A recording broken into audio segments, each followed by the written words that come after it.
Hello, I'm Cale. I'm here today with Shaz. Welcome to the third Kinesis Community Show. Firstly, I need to walk you through our disclaimer. This is a community-led show. Some of the presenters and panelists may be invested in Kinesis. Opinions presented are their own and do not necessarily reflect those of Kinesis. While we have made every effort to make sure the information presented is accurate, we take no responsibility for any errors or omissions. The show is for educational and entertainment purposes only. It should not be taken as a solicitation to invest in any elements of Kinesis or anything else. Do not invest in anything without doing your own thorough research and due diligence. Thanks, Shaz. We've started compiling voices of the world. Let's hear a few of them. Kinesis, the future of money. Kinesis, o dinheiro do futuro. Kinesis, मूल्य में अनागतयයි. Kinesis, भविष्य का पैसा. Kinesis, مستقبل المال. Kinesis, مستقبل المال. The Kinesis team have been busy since our last show. Aren't they always busy? Here are a few recent media highlights. Jay Taylor interviewed Tom Coughlin for Jay's series, Turning Hard Times into Good Times. They talked about yields, understanding blockchain for non-crypto people, and spending K-coins to pay in a restaurant. Tom and Andy gave an update to Kinesis to Craig Hemke at TF Metals. Tom talked about getting some debit cards printed up and moving towards a minimal viable product.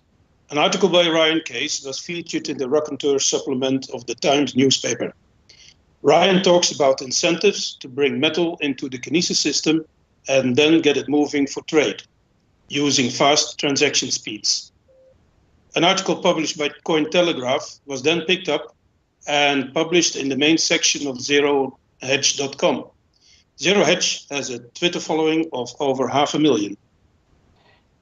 There was a good, concise interview given by Ryan Case to Barry E. James at ICO Radio. Ryan and Barry talked about spending your gold-backed currency via debit card and getting a yield. Christopher Green of AMTV picked up on Kinesis in this passionate broadcast. AMTV, Elite's plan for dollar collapse, the ultimate reset back to gold.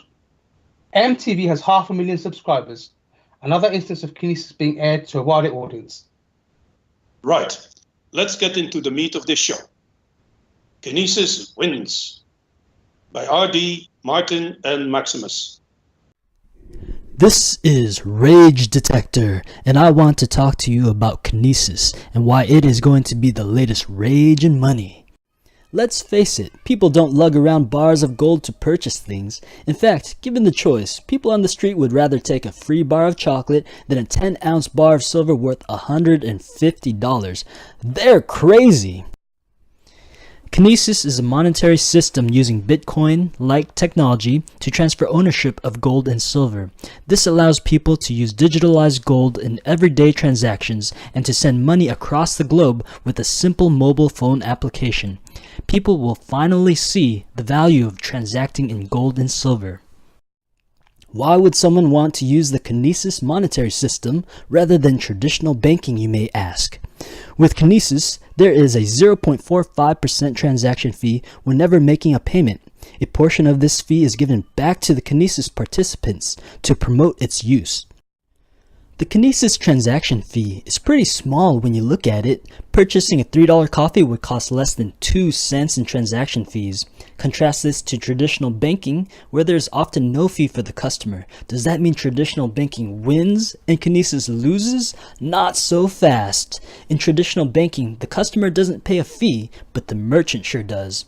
To process that $3 coffee, a merchant has to pay over 5 cents in fees. In contrast with the Kinesis wallet, the merchant will potentially pay 0 transaction fees. Kinesis simply reverses roles on who pays the transaction fee.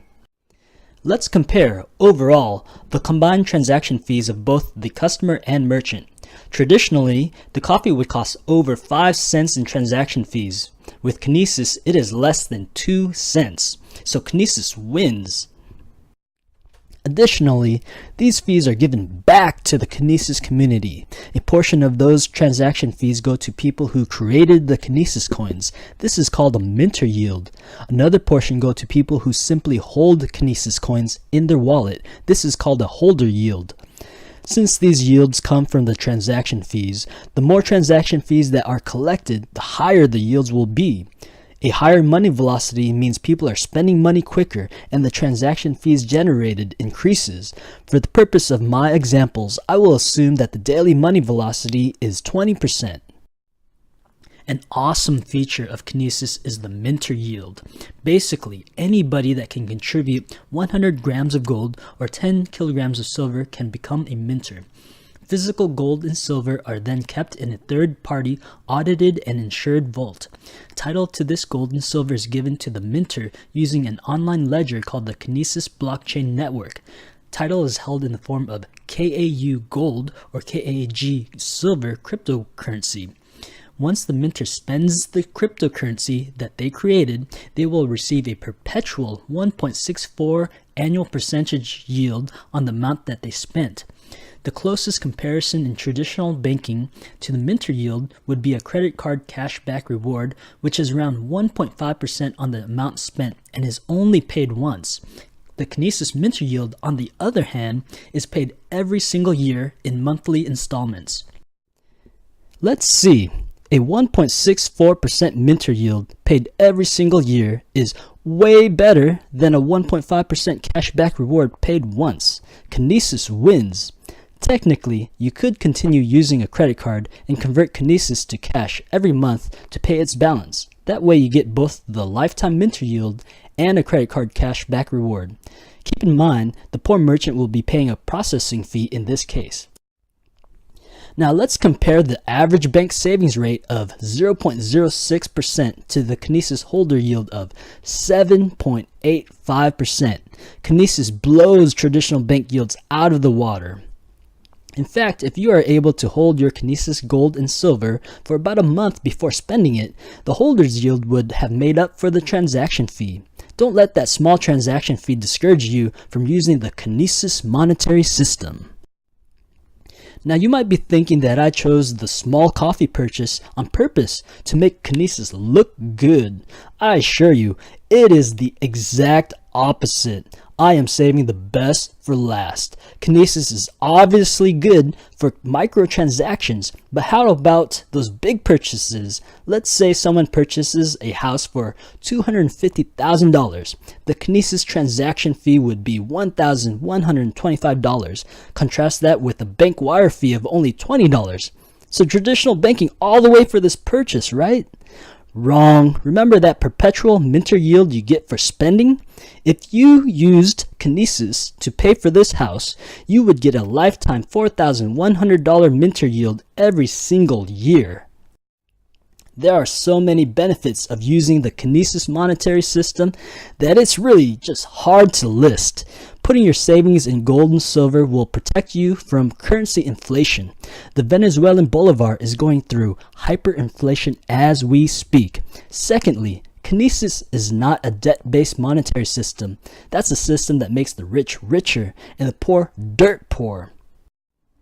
Kinesis beats traditional banking on many levels. If you want to be a winner, I encourage you to join me in the Kinesis monetary revolution.